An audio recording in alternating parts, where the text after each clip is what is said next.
Olá, boa tarde. Estamos chegando. O programa Gente que Fala está no ar, 12:03. Eu sou o Mauro Friesman. Nossa audiência nos acompanha pela Rádio Trianon AM 740 de São Paulo, Rádio Universal AM 810 de Santos, e estamos também simultaneamente transmitindo pelas redes sociais, Instagram, Facebook e ainda no nosso canal no YouTube. Siga a gente, curta, compartilhe os nossos conteúdos, interaja com o programa a partir de agora. O número do WhatsApp é o 973350038. De novo, 973350038. E olha, minha gente, não se esqueçam de marcar a hashtag Programa Gente que Fala ao longo das suas interações pelas redes sociais. Hoje é quarta-feira, dia de falar de saúde, de bem-estar, de comportamento por aqui. E para isso nós vamos escalar o nosso time, colocar todo mundo em campo. Primeiramente eu apresento a doutora Sônia Palma, médica psiquiatra. Ela faz parte da Associação Brasileira do Déficit de Atenção e é professora de psiquiatria da Unisa. Doutora Sônia Palma, seja bem-vinda mais uma vez ao Gente que Fala, tudo bem? Pode abrir seu microfone, doutora, por favor. Esqueça, você vai falar até o final do programa. Eu queria agradecer o convite, agradecer aos meus colegas hoje, que nós estamos todos juntos. Espero um grande programa, como sempre, né, Mauro? Sim, vamos falar sobre muitos assuntos e que a nossa audiência adora falar de saúde, de comportamento e também de bem-estar. Eu apresento também o Dr. Vanderlei Cerqueira, neurocirurgião. Seja bem-vindo ao Gente que Fala. Tudo bem, doutor?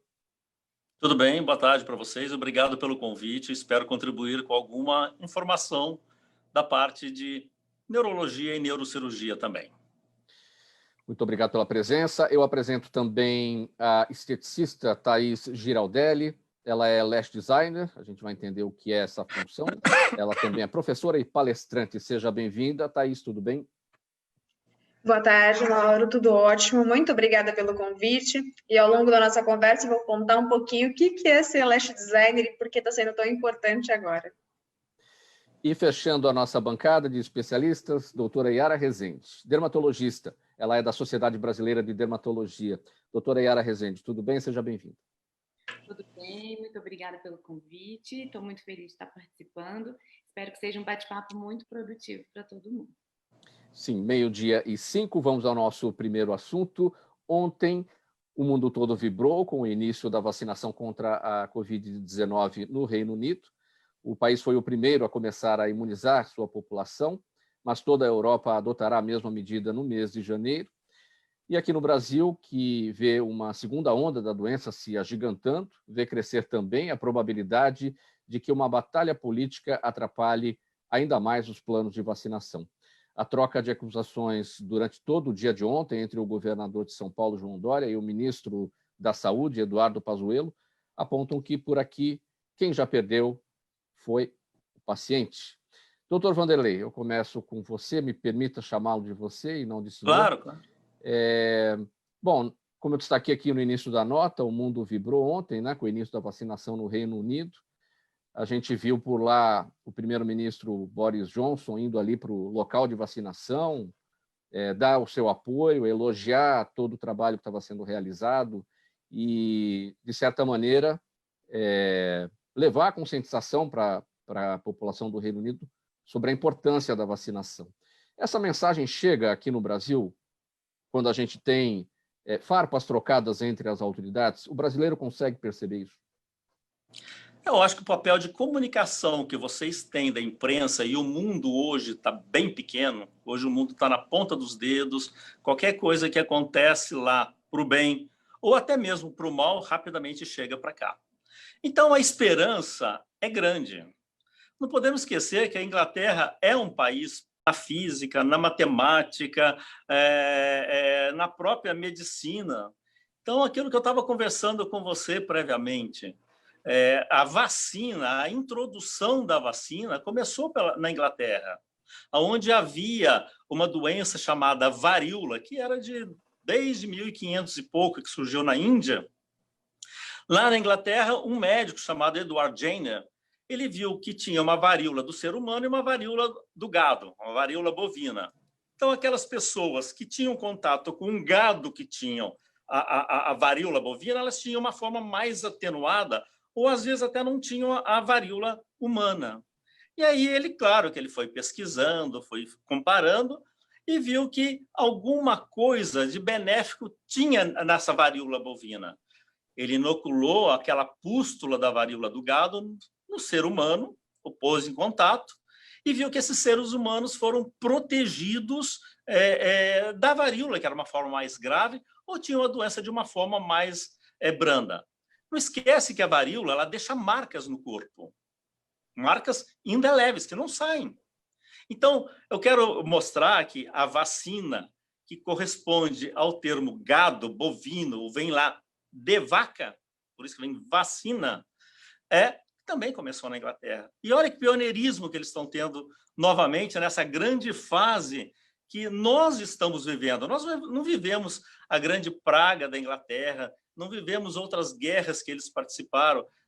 Nós recebemos as benesses dele, da Revolução Industrial. E agora estamos recebendo uma benesse de uma introdução, de um começo de vacina que tem que beneficiar o mundo inteiro, inclusive nós. Doutora Sônia, sua avaliação sobre todo esse episódio que a gente está verificando, a comemoração na Europa, especialmente no Reino Unido, em relação à chegada da vacina, e aqui a discussão ainda das autoridades do ponto de vista político, enfim.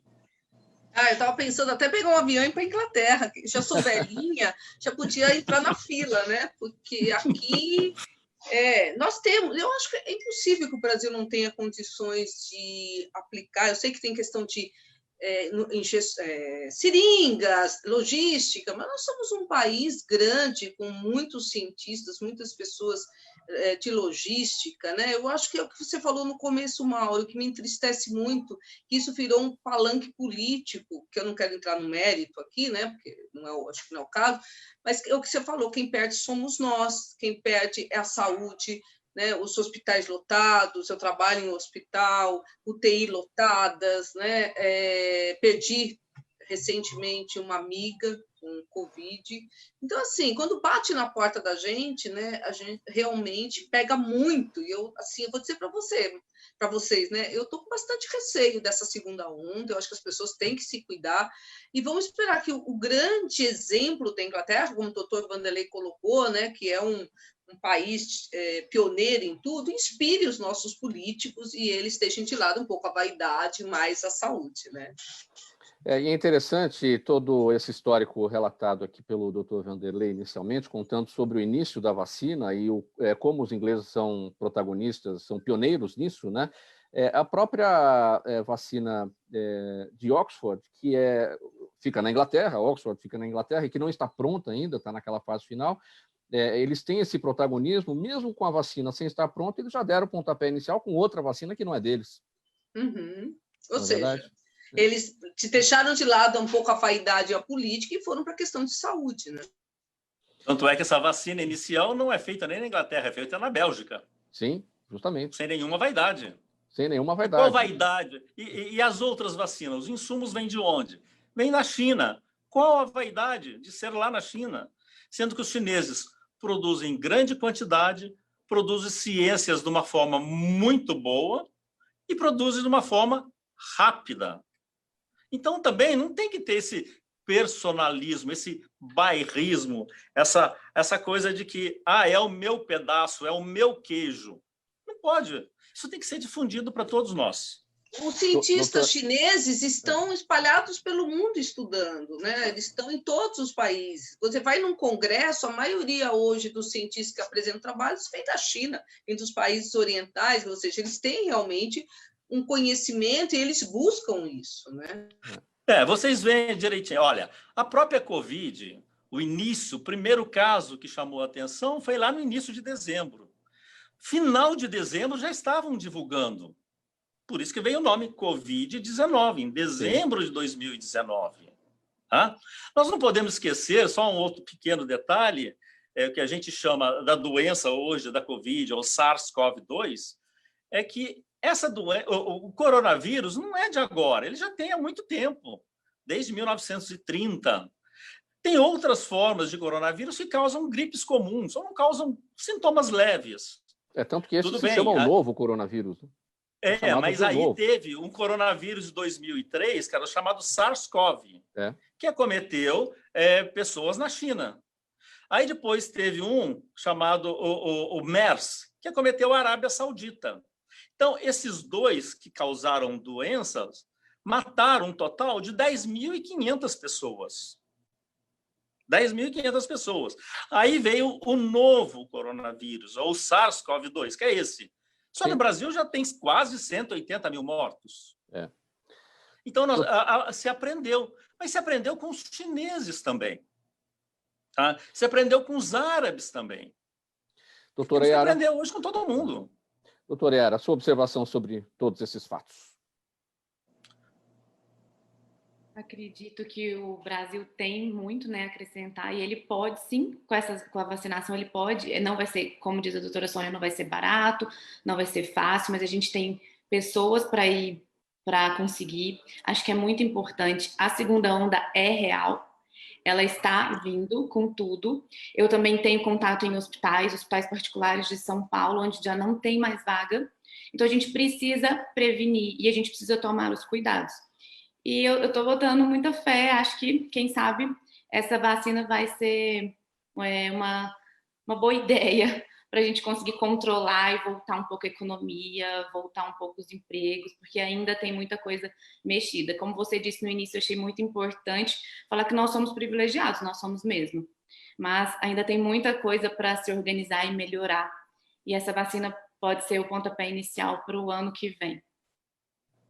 Tá aí, seu olhar sobre essa questão, como é que você coloca um otimismo sobre tudo isso, para a gente levar essa mensagem para a nossa audiência? Sim. Mauro, na verdade, assim, eu tenho algumas considerações em relação à vacina. Sou portadora, por exemplo, de uma doença autoimune, e aí não ficou muito claro, por exemplo, se quem é portador de doença autoimune, que não pode ser medicado com vacina de vírus vivo, vai poder tomar essa vacina. É claro que estamos todos muito ansiosos, mas ainda tenho algumas dúvidas e algumas considerações sobre quanto essa vacina vai proteger, por quanto tempo ela vai manter esses anticorpos, né? O meu irmão, engenheiro químico, faz parte do estudo da Pfizer lá nos Estados Unidos da vacina, tomou 2 doses da vacina e até agora ele ainda não teve resultados positivos de IgG. Então, assim, significa que pode ter sido placebo? Sim, pode ter sido placebo, mas pode ter sido a vacina que não teve reação nele, né? Então, assim, estamos muito ansiosos, porém ainda apreensivos. Eu falo fora da classe médica, eu sou a única aqui fora da classe médica, então eu expresso uma opinião das pessoas que não têm tanto conhecimento científico relacionado a isso, né? Mas tenho muitas pessoas que trabalham em hospitais, muitas clientes que são médicas, estão até na linha de frente, e também falo com uma pessoa que tem medo, né? Eu, como portadora de uma doença autoimune, vou poder tomar essa vacina? Realmente vai fazer efeito a vacina da Pfizer se, por exemplo, uma pessoa que eu conheço tomou 2 doses e não teve, mas mantenho, assim, que dê tudo certo, mantenho fé que isso sirva para salvar muitas vidas e que ajude todo mundo que a gente está precisando. Posso falar uma coisa, Mauro, rapidinho? Fala, doutora. Mauro, eu achei interessante o que a Thaís colocou, e eu acho que isso reforça, como nós somos um canal de comunicação, de que as pessoas usem máscara e evitem aglomeração. Hoje passou a foto da 25 de março, eu realmente fiquei apavorada de ver pessoas sem máscara, aglomeradas, todo mundo junto. Então, eu acho que o contraponto que a Thaís trouxe é importante. Tem a vacina, vamos esperar, ok, mas vamos tomar todos os cuidados, né, as prevenções. Obrigada, Mauro, mas eu precisava falar isso. 12h17, você acompanha o programa Gente que Fala pela Rádio Trianon, AM 740 em São Paulo, pela Rádio Universal AM 810 em Santos e ainda nas redes sociais. Próximo assunto por aqui. O ano foi difícil para todo mundo, mas talvez seja ainda pior para as crianças, trancadas em casa com medo do vírus, muitas vezes sob um risco maior de violência física e psicológica, longe dos amigos, sem brincar e praticar exercícios e tendo que se adaptar até mesmo às aulas virtuais.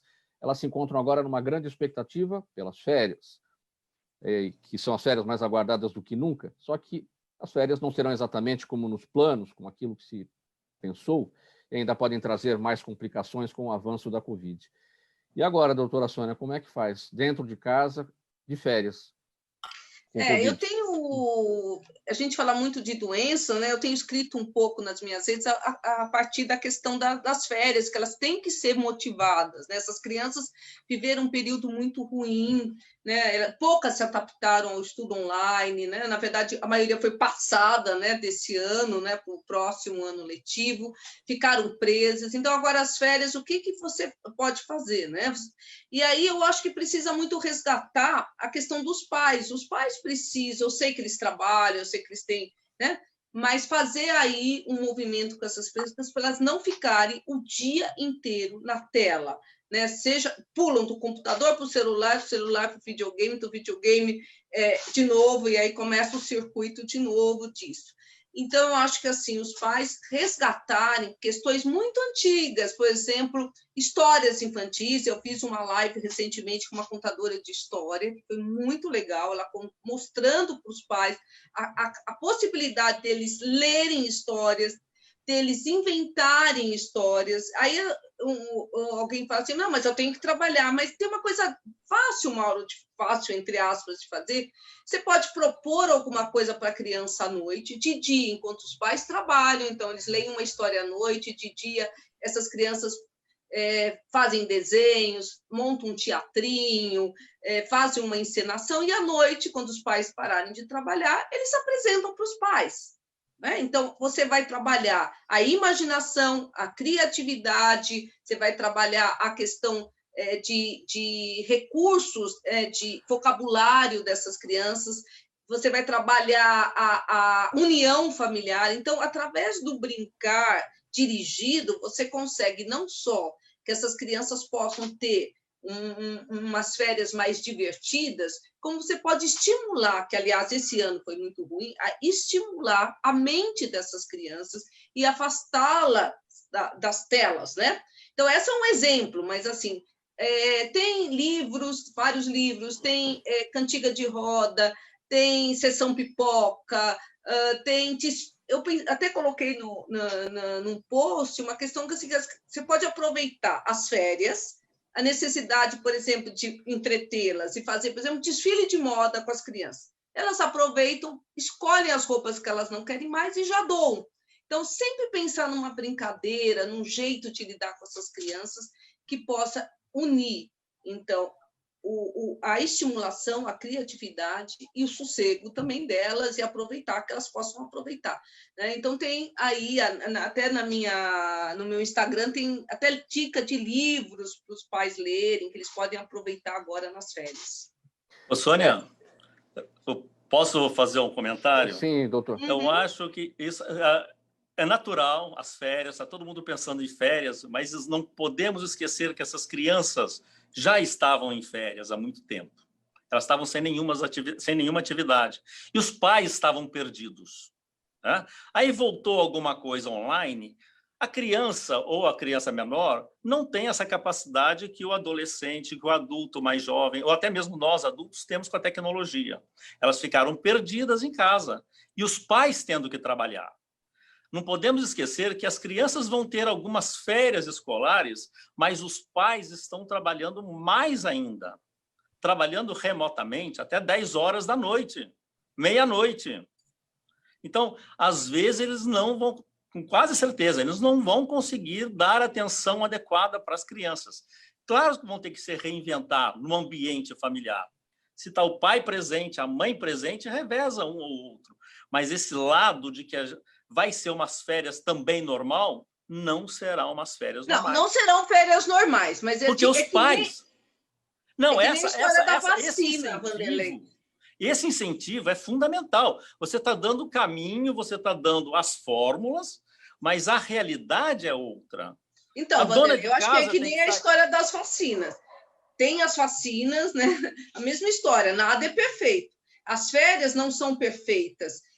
Esse ano foi atípico, mas eu acho que se a gente continuar, não discutir com esses pais... Eu sou psiquiatra infantil de formação, então o que eu mais faço é conversar com pais. Se a gente não conversar com esses pais, né, de que eles tentem da medida deles, eles têm que olhar para essas crianças, porque nós vamos ter uma geração pós-pandemia. Aliás, nós já estamos, no meu consultório, eu só tenho ansiedade, depressão, tentativa de suicídio e cutting. Então, assim, o Sim, que, é que a real. gente pode... Eu acho que o programa, até foi uma pauta que eu sugeri, Vanderlei, para os pais também, de novo, Se pensarem, abrirem a reinventarem, vão ter que cabeça, se que eles reinventar. Doutora podem Sônia. pegar... Não precisa muito tempo. O problema, Vanderlei, é que os pais acham que é tudo ou nada. Ou eles passam um dia grudado com as crianças, ou eles não brincam com as crianças. Se você fizer meia hora bem feito com essas crianças, é melhor do que não fazer nada. Não, Ou é claro. melhor do que ficar grudados e de paciência esgotada, né? Porque também os pais não aguentam brincar um dia inteiro.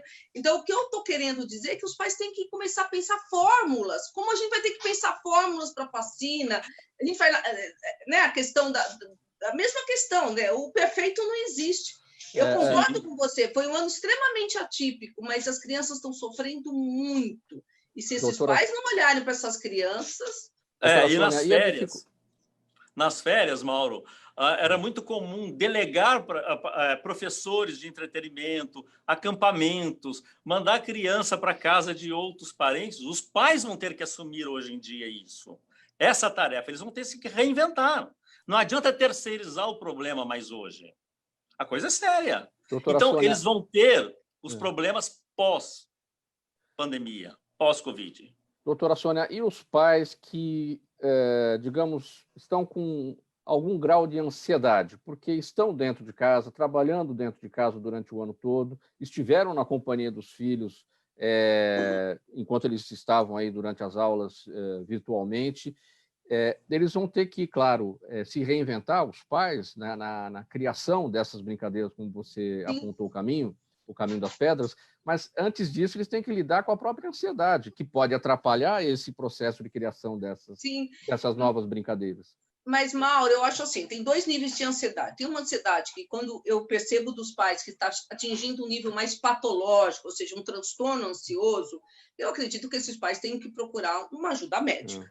Né? Eu acho que aí não tem brincadeira, não tem nada que role. Então, mas se for uma ansiedade do dia a dia, essa ansiedade que a maioria de nós estamos vivendo, uma outra coisa que eu tenho colocado para os pais, se eles têm feito, fazer junto com as crianças meditação, respiração do yoga, atividades conjuntas, os pais e as crianças. Porque assim, não tem muita coisa para ser feita com ansiedade, senão ou fazer um tratamento farmacológico ou fazer exercício físico, que hoje as crianças vão sair todas obesas, né?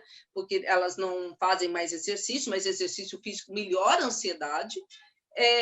Fazer respiração do yoga, um pouco de meditação, lógico que qualquer YouTube hoje eles conseguem. Mas eu não tenho dinheiro, estou desempregado. Não tem importância, tem no YouTube alguns aplicativos no celular muito interessantes para isso. Então, Mauro, mas eu chamo a atenção assim, se essa ansiedade for a mais, procure um especialista para cuidar.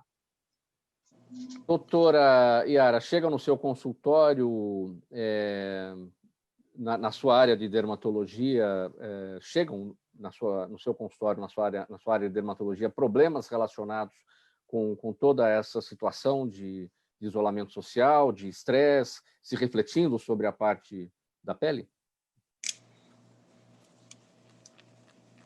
Doutora Yara? Seu microfone fechado, agora sim. Sim. Então, o meu foco atual de consultório é mais voltado para a parte estética, injetáveis, ou seja, eu acabo atendendo as mães dessas crianças, né? As crianças em si, eu praticamente não atendo mais. Mas as mães, eu notei logo que a pandemia estourou, eu tive que fechar o consultório e depois a gente foi voltando aos poucos. As mães estavam, quando elas voltaram, até a procura aumentou, o procedimento devido à ansiedade, ficar em casa, que a gente vai falar sobre isso, eu notei as mães totalmente histéricas, assim, elas não sabiam o que fazer. E agora, no final do ano, já se passaram alguns meses desde toda essa situação, eu notei que elas estão mais tranquilas. Não sei o que a doutora Sônia vai relatar. Eu sinto que já está um ambiente mais tranquilo em casa. Mas, assim, como eu atendo as mães, muitas mulheres com 2 filhos, acabou de ter filho há 6 meses, com criança de 5 anos também tendo que ensinar, então elas falaram que assim, a dificuldade triplicou, porque além de ser mãe, tiveram que brincar e tiveram que ser professoras, coisas que elas não davam conta. Então, realmente, eu vi uma ansiedade e um estresse muito, muito grande. Das crianças eu não sei falar muito porque não é minha rotina. Thaís, a esteticista ficou um pouquinho psicóloga nesse período? Na verdade, não, eu sou mãe, então tudo que vocês falaram, e mais uma vez estou representando a classe não médica, que eu senti tudo isso. Tenho 2 filhas em idade escolar, uma de 11 anos, uma de 5. A minha filha de 11 anos estava estudando online em contraturno, é um período que ela não está acostumada, ela não se adaptou ao online, a gente está tendo questões muito difíceis, ela sempre foi uma ótima aluna, ela está tendo, desenvolveu ansiedade, pânico, ela está sendo tratada. A minha pequena, no começo, tinha um máximo, tinha alguém feliz com a pandemia, era ela, que tinha a mãe e o pai em casa há mais tempo, mas ao longo disso começou a desenvolver também sintomas de que não vai voltar nunca mais, e aí, então eu senti na pele isso como mãe, né? E aí veio a questão de, poxa, eu preciso trabalhar, quem vai ficar com as minhas filhas, como acompanhar essas aulas online, como criar atividades para uma, para outra, sem poder sair de casa, moro em um apartamento, assim, eu enfrento ainda isso, né?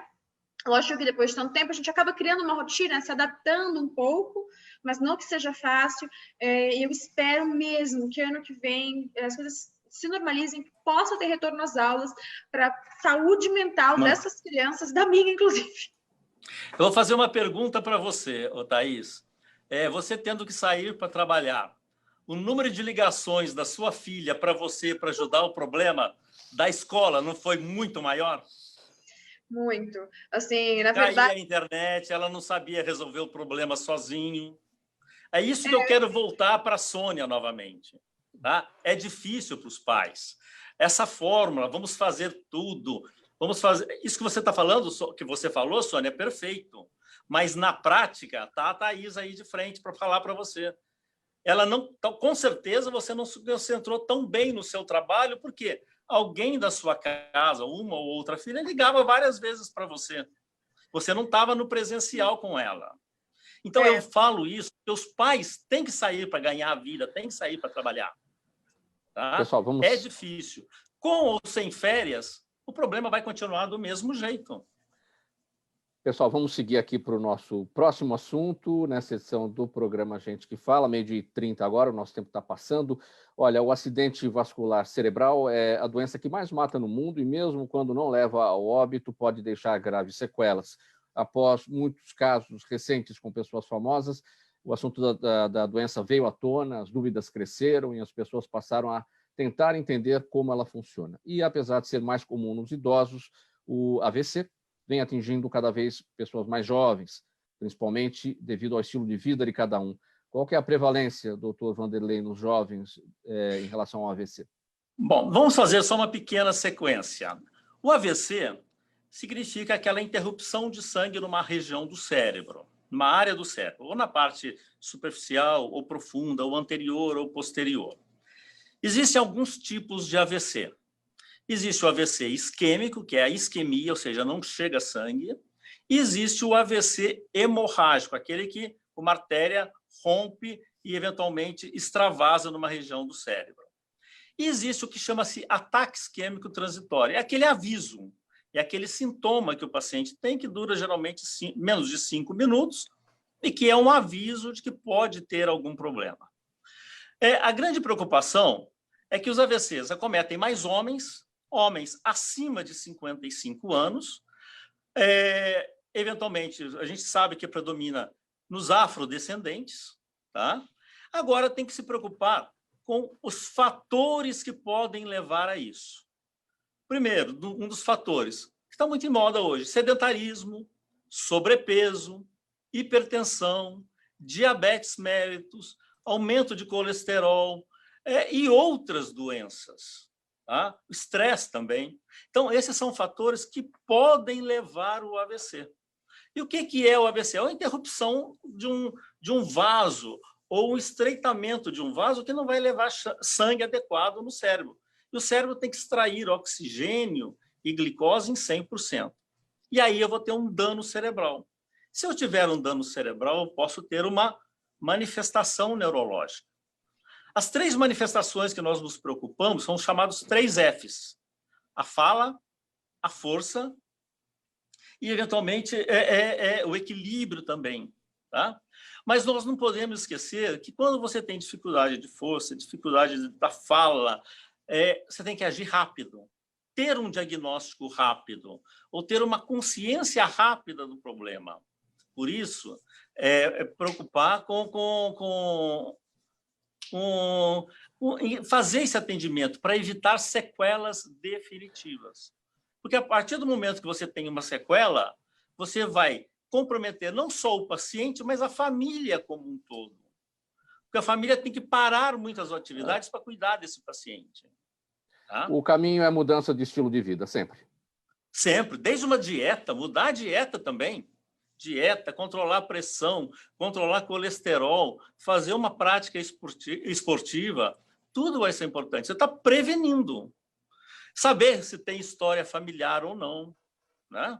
Então, são dados fundamentais que você tem que estar alerta no dia a dia. Incutir na cabeça das pessoas a cultura da prevenção, que é difícil isso no Brasil. Sim, sim. Agora, você está falando do jovem, é mais frequente no jovem agora.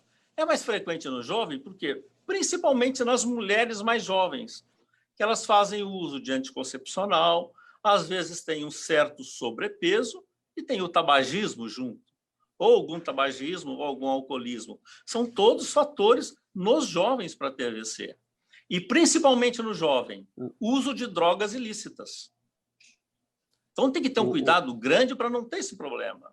A situação da pandemia, o estresse, do isolamento social, isso tem levado também a um aumento de casos de AVC? As pessoas não estão suportando. Não, o grande problema do isolamento social é que são os pacientes mais idosos ficam em casa e não procuram ajuda médica. O número de AVCs aumentaram em 800% dos Estados Unidos, porque as pessoas não procuraram ajuda. E tiveram até mortes em casa. Então, esse isolamento social, vou ficar em casa, o medo de ir para um pronto-socorro, para um hospital que possa ter pacientes com Covid circulando, levou a isso, levou a esse aumento estrondoso. Não só nos Estados Unidos, na Europa, e também no Brasil. Então, a família tem que estar ciente desses cuidados e estar alerta quando tiver um sintoma. 12h35, você acompanha o programa Gente que Fala, edição de quarta-feira, a gente tratando aqui sobre saúde, sobre comportamento e bem-estar. Antes do nosso próximo assunto, eu vou ler para vocês uma mensagem do governo do estado de São Paulo, que é o seguinte: em 1901, nasceu o Instituto Butantan. Já em 1918, o Instituto foi vital para a gripe espanhola. Há 119 anos, o Instituto Butantan produz vacinas que salvam milhões de vidas no Brasil. É o principal fornecedor do Ministério da Saúde, responsável por 65% das vacinas do Sistema Único de Saúde. Se a vacina é do Butantan, pode confiar, é de São Paulo, é do Brasil, é do Butantan. Mensagem do governo de São Paulo, estado de respeito. Bom, agora o assunto aqui para a doutora Yara. Doutora, é o seguinte, um dos tratamentos queridinhos das celebridades nesse momento é a harmonização facial, nome dado ao conjunto de procedimentos usados para rejuvenescer o rosto com procedimentos minimamente invasivos. A técnica promete mudar os traços e tratar o envelhecimento, caracterizado pela perda da elasticidade da pele, queda dos tecidos, músculos e gordura. É eficaz também para melhorar a projeção do queixo e da mandíbula, procedimento procurado em boa parte pelos homens. Eu sempre faço a seguinte pergunta, doutora. Tem gente que quer se submeter a determinados procedimentos médicos, mas eventualmente não podem, por inúmeras razões, e o médico é que vai dizer se pode ou se não pode. Quem é que pode se submeter a uma harmonização facial? Então, primeiramente eu quero explicar o que é harmonização facial, porque muita gente ainda se confunde. A harmonização facial é o paciente querer mudar e melhorar a harmonia através de aplicação de toxina botulínica, preenchimentos, a gente fazer um laser para melhorar, fazer um bioestimulador de colágeno. Agora, quem pode fazer? Na verdade, quem tem vontade, quem quer melhorar a autoestima. O mais fácil, eu acho, é falar quem não pode. Pacientes com doenças autoimunes sem controle, pacientes com alteração de doença psiquiátrica, com alteração dela mesma, eu acho melhor, às vezes, tratar primeiro, depois vir para o médico dermatologista, porque senão muito problema. O paciente, às vezes, com muita flacidez, muitas rugas, não é tão ideal para a harmonização facial, às vezes é melhor ir para uma plástica. Então, a harmonização facial é um conjunto de procedimentos que a gente faz para melhorar a autoestima, melhorar alguns ângulos, empinar o nariz, melhorar a olheira. E, fazendo um gancho agora com o assunto pandemia, o que foi muito... foi uma surpresa para todos nós que trabalhamos nessa área. Quando estourou a pandemia, eu e a maioria dos meus colegas, a gente falou, não, ninguém vai procurar isso, agora não é hora, né? Ninguém quer gastar dinheiro, ninguém quer se expor aos procedimentos estéticos. E um mês a 2, depois de toda essa confusão, a gente percebeu que teve um aumento na procura, um aumento significativo, por alguns motivos, a gente acredita. Ficar muito em casa, aumentou a pessoa, ela se vê muito no espelho, ela se olha o tempo todo.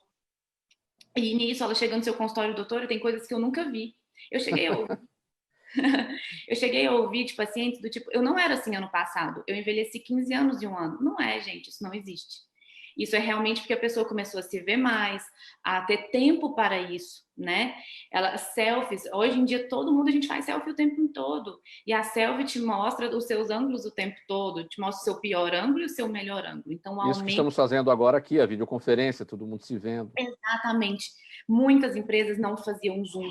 É unânime, assim, a procura foi significativa. Eles falavam, doutor, agora eu fico no meu computador, eu não aguento ver minha flacidez, isso está me matando o tempo todo.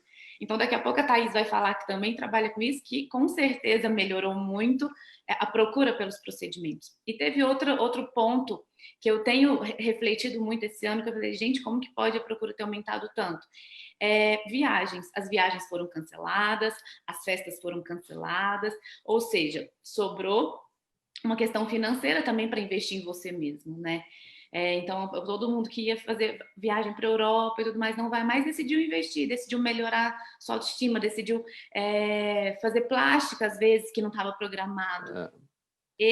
O uso da máscara, né? O uso da máscara que tampa o roxo, o preenchimento labial fica inchadinho por alguns dias. Então, muita gente decidiu fazer o preenchimento labial, que morria de vontade, fazer um peeling para descamar porque está ficando em casa.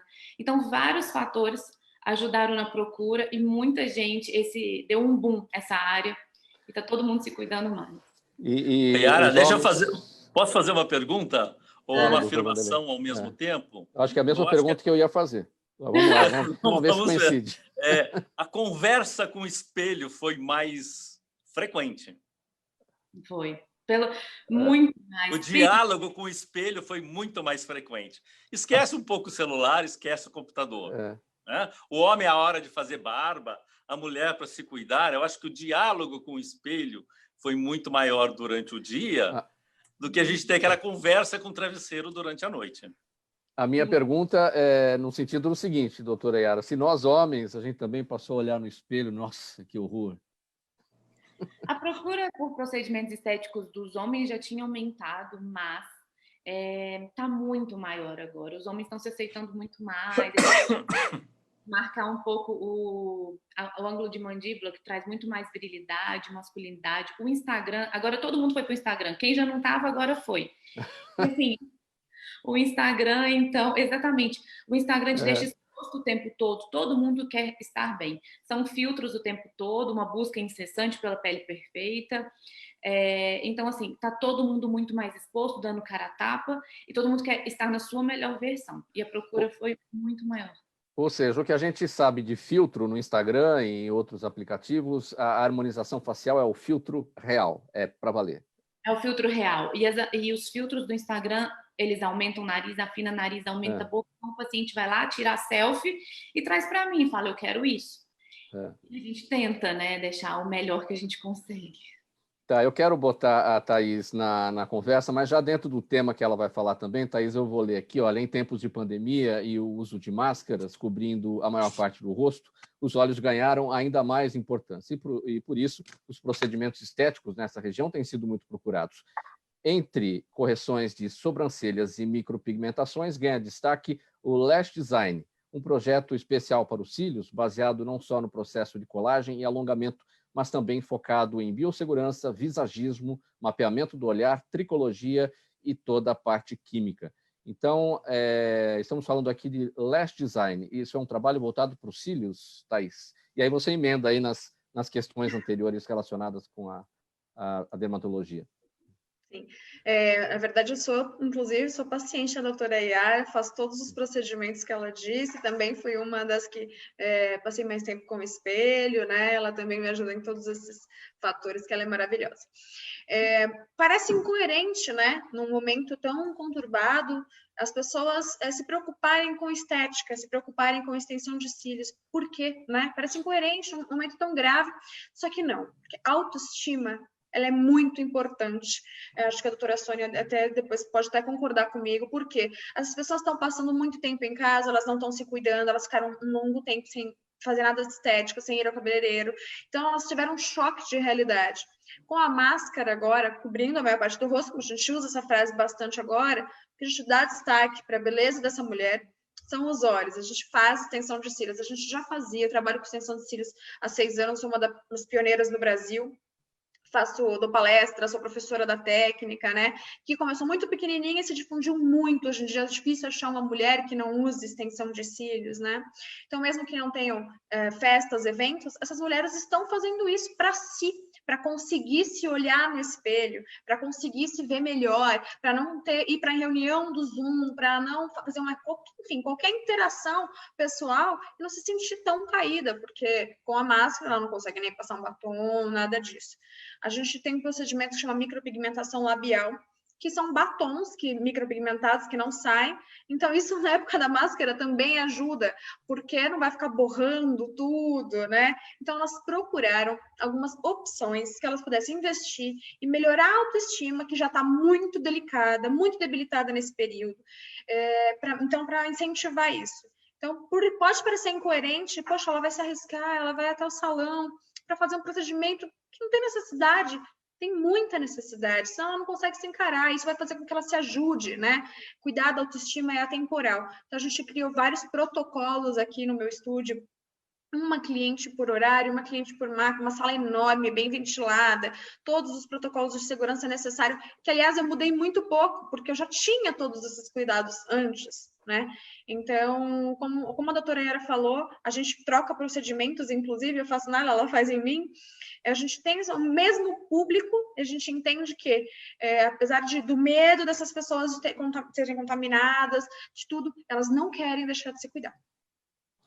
Thaís, em tempos de uso de máscara, muita gente dizendo, nossa, eu não conhecia os seus olhos, agora eu estou vendo melhor, não tinha prestado atenção antes. Assim como lá na frente, nossa, eu não conhecia a sua boca, ficou tanto tempo coberta que eu até esqueci como era.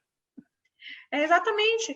Eu ouço, inclusive, isso de algumas mulheres solteiras. Não, alguma coisa em mim precisa chamar a atenção. Meu olho está muito caído, eu já estou dormindo muito tempo, ou muito abatida, muito inchada. Vamos dar um up nesse olhar aí, se cuidar, para elas se levantarem mesmo, para essa autoestima ser renovada. A extensão de cílios é um procedimento que chegou para ficar, assim como unhas, como cabelo, é um procedimento que as pessoas fazem mensalmente, já é muito difundido no Brasil, Europa e Estados Unidos, nem fale, todas as mulheres usam, a gente trouxe isso para o Brasil também, porque em época de pandemia ou não, cuidar da autoestima é muito importante para a saúde mental e a gente cuida disso aqui também em paralelo. E o que você tem para o público masculino nesse sentido? Olha, não sobrou nada, né? Só para mulher, né? Na questão de alongamento de cílios é muito difícil, tá? Nós temos profissionais homens, mas homens, eles não aderem a essa técnica, mas eles aderem à técnica de micropigmentação labial. Porque não é que fica como se ele tivesse feito um batom, não é isso. Às vezes o homem tem aquele lábio mais acinzentado, amarronzado, ou por ser fumante, ou por melanina, tem vários fatores aí que a gente consegue alterar. Isso sim, tem vários homens que aderem a esse procedimento. Thaís, tem uma pergunta aqui da Luciana Mendes, ela acompanha a gente pelo Facebook, ela quer saber o seguinte, ela pergunta, os cílios também ficam brancos com a idade, como os cabelos? É possível disfarçar isso? Olha, é possível disfarçar isso, e sim, os cílios também ficam brancos com a idade, eles vão perdendo a melanina. E a gente consegue fazer uma tintura nesses fios, tá? Já é possível fazer uma tintura que dura um mês. A gente pode ir renovando mensalmente essa tintura. Doutora Yara, Vera Lima com a gente no YouTube, obrigado, Vera, aqui pela audiência e também pela pergunta. Ela diz assim, estamos em um momento em que uns mandam evitar o sol por causa do câncer de pele e outros mandam tomar sol por causa da vitamina D. E para piorar, vem o verão aí, após meses em casa na quarentena. O que fazer, então? Cada médico tem uma conduta, mas a minha conduta é 10 a 15 minutos por dia de sol já é suficiente para a reposição de vitamina D, para manter a vitamina D. E 10 a 15 minutos de sol por dia não interfere no câncer de pele, nada disso. Pode tomar... Mas não é qualquer sol, é o sol específico das 10 da manhã até o meio-dia, não é isso? Das 10 às 2, né? Mas não tem problema, 10 a 15 minutos está suficiente. Usa protetor solar, principalmente no rosto, que é onde é a principal área de câncer de pele, e toma. Mas pode também, se o paciente não se sentir confortável, se tem que avaliar histórico, se ele tem histórico de câncer de pele, às vezes vale mais a pena repor por via oral. Cada caso é um caso.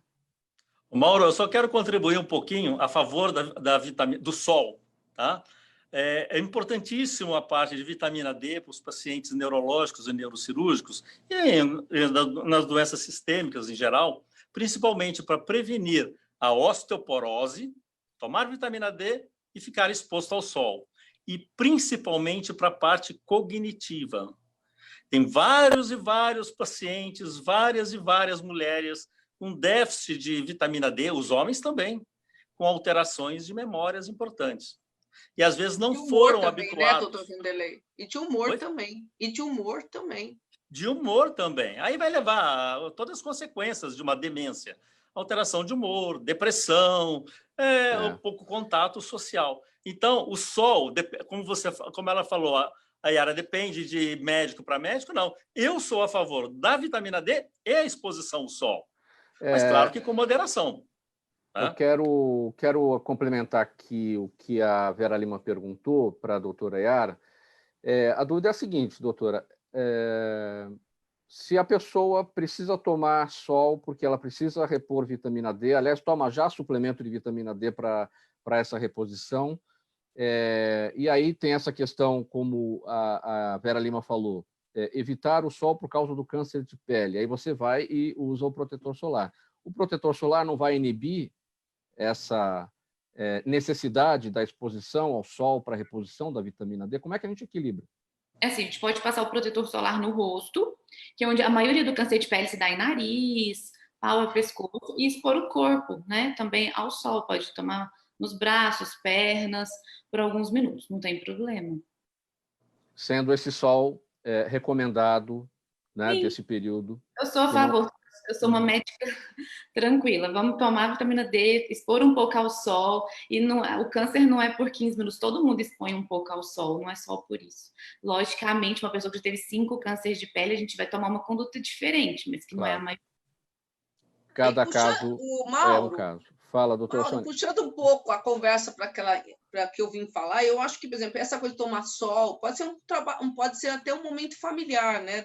Dos pais saírem com seus filhos, tomarem um pouco de sol, né? Com toda a proteção, mas sair, brincar, 15 minutos, né? Que é o que é necessário, e se transformar numa questão gostosa. O que eu acho que a gente tudo, né? Cuidar de si, como a Thaís colocou, a autoestima, cuidar de um momento prazeroso, isso também melhora, né? A parte cognitiva, a parte de ansiedade, a parte de humor. Então, acho que nós todos casamos, né? As nossas ideias aqui. Doutora Sônia, fala. Só falar uma coisa, Mauro, bem rapidinho.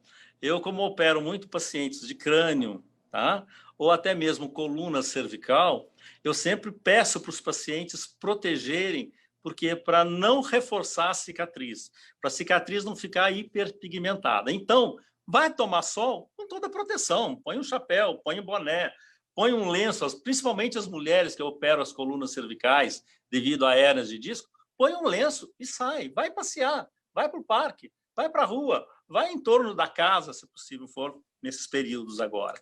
Mas, até na varanda de casa, ou na varanda de um apartamento, tome sol, é importante. Remédio por si só não é a bengala, tá? Não adianta tomar só a vitamina D e não ficar exposto à irradiação para ativar todo esse metabolismo. Então, é recomendado sim. Doutora Sônia Palma, Com a gente o seu Jaime, do Jardim Bonfilholi, todos os dias acompanhando a gente, mandando perguntas. Obrigado mais uma vez, seu Jaime. Ele pergunta a sua posição sobre a chamada cura gay.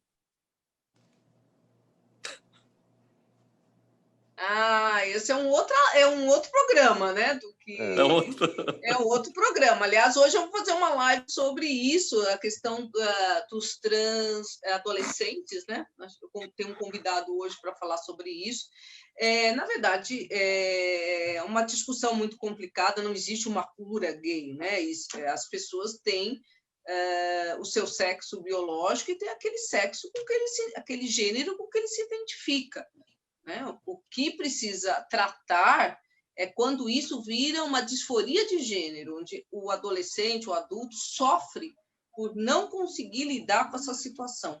Então, aí sim você encaminha para um psicólogo, você encaminha para um psiquiatra, porque ele está sofrendo, né? Isso é um transtorno que consta no DSM-5, que é o nosso manual de classificação das doenças psiquiátricas, mas simplesmente eu sou uma menina mas gosto de outra menina, isso não é mais uma doença, nem um transtorno, por isso não tem cura, não é uma cura, não existe esse termo cura gay. Então, mas tem um transtorno psiquiátrico, aí sim, se isso for um transtorno psiquiátrico, que está bem definido no nosso manual, aí é uma outra situação, pelo sofrimento, pela depressão, pela tentativa de suicídio, que é muito grande, pelos cuts, pelo bullying, aí precisa de uma intervenção. E o sofrimento é o tema... Para a pessoa, para o adolescente ou para o adulto se sentirem melhores, não para eles serem curados de uma questão que a gente chama de incongruência, né? Incongruência entre o sexo e o gênero. Então, é para o sofrimento, não para quem lida bem com o assunto. Então, esse é o tema da sua live, a questão do sofrimento. A gente vai falar sobre adolescentes trans, né? Tem um especialista, que é o Dr. Bernardo, que vai falar sobre identificar, como acolher, como cuidar desses adolescentes que estão em incongruência de gênero, né? Doutor Vanderlei, pergunta da Helena Lopes, nossa audiência no Instagram. Obrigado, Helena. Ela pergunta se há alguma recomendação para quem sente uma forte dor de cabeça repentina, que acha que até pode ser um princípio da AVC, antes mesmo de procurar um médico. A pessoa deve tomar algum remédio enquanto a ajuda não chega? Pergunta da Helena Lopes, doutor Vanderlei. A primeira coisa, assim, é aquela dor de cabeça que todos nós temos quando temos hipoglicemia ou aquela dor de cabeça crônica. Quando a dor de cabeça é súbita, de forte intensidade, totalmente diferente de uma dor de cabeça que você teve, claro que acompanhada ou não de sinais neurológicos, principalmente o que a gente chama rigidez de nuca, pode ser um sinal do AVC, pode ser um sinal de um sangramento cerebral que pode ser maior ou menor, mas geralmente ele está acompanhado de outras manifestações neurológicas, alteração de força, alteração da pupila, alteração da fala, alteração da face. Tá? Aquilo que eu falei dos 3 Fs, da força, da fala e da face. Então, quando é uma dor de cabeça muito forte, mudou as características, procure um profissional. E aí, eventualmente, há necessidade de um exame complementar. E o exame complementar, se a dor de cabeça é diferente, é para afastar o que nós chamamos sangramento. Então, aí, num pronto-socorro, hoje em vários pronto-socorros, tem tomografia.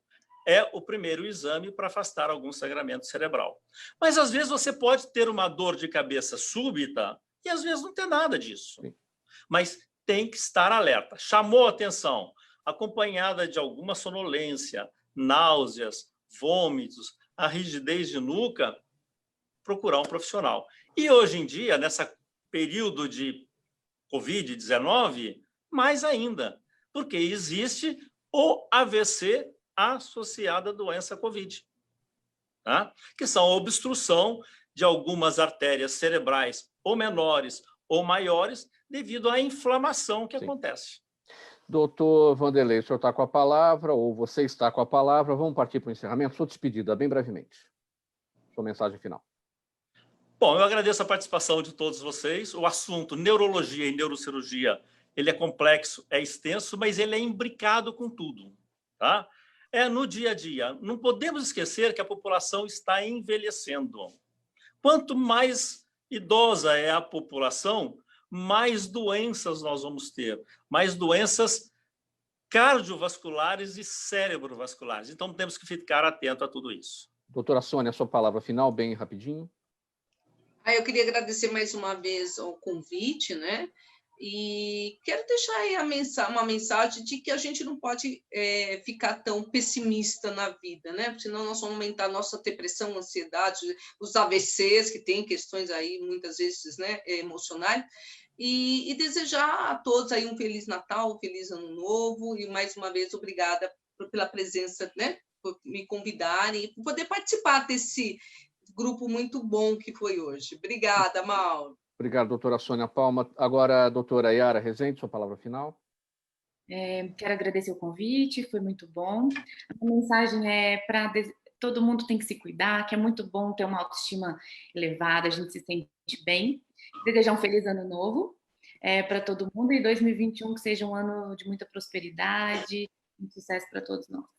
Thaís, palavra final? Mais uma vez, gostaria de agradecer também o convite. Foi interessante representar a classe não médica, ter outra visão de todos que eles falaram, né? E também reforçar o que a Yara disse, que cuidar da autoestima é imprescindível e atemporal. Muito obrigada, vai dar tudo certo, vamos manter positivo. Termina aqui essa edição do programa Gente que Fala de quarta-feira, sempre tratando de saúde, comportamento e bem-estar por aqui. Estiveram com a gente hoje a médica psiquiatra doutora Sônia Palma, o neurocirurgião doutor Vanderlei Cerqueira, a esteticista Thaís Giraldelli e a dermatologista doutora Yara Rezende. Muito obrigado pela presença de vocês, em nome da equipe do programa Gente que Fala. Na mesa de som na Rádio Trianon, o Sérgio Souza, também a gerente técnico da emissora. Apresentação minha, Mauro Friesman, pauta e redação Pedro Schiavon, Zenilda Salvato, nossa diretora de produção, Fausto Camunha, nosso diretor-geral, e do outro lado, você, ouvinte, espectador também, a razão da nossa presença aqui todos os dias, 12h59. Muito obrigado pela audiência. Tchau.